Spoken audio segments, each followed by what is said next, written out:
Merriam-Webster defines it as the state or quality of being friends. I don't like that definition.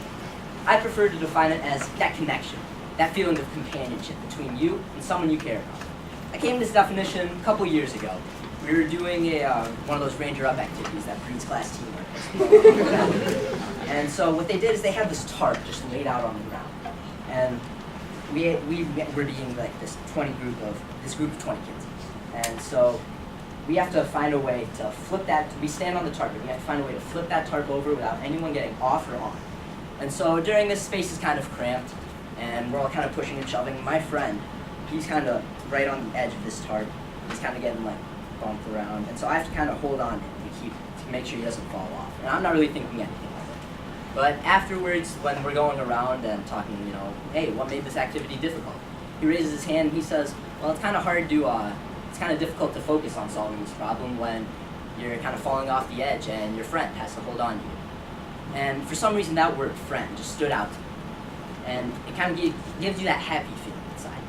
And the fact of the matter is, that feeling does more than just make you happy. It actually significantly and positively impacts your physical and mental health. For one, it helps you live longer. People with greater social connections than others are 22% more likely to live longer than others. Lower stress. Being with friends and being social releases stress-reducing chemicals in the brain. It raises self-esteem, lowers your dementia risk by 70%, increases empathy, reduces cancer risk. People in support groups for things like breast cancer are 4 times more likely to survive their affliction than people who aren't in the support group.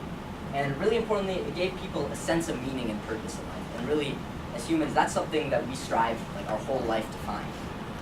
And on the flip side, there are many negative effects of not being social.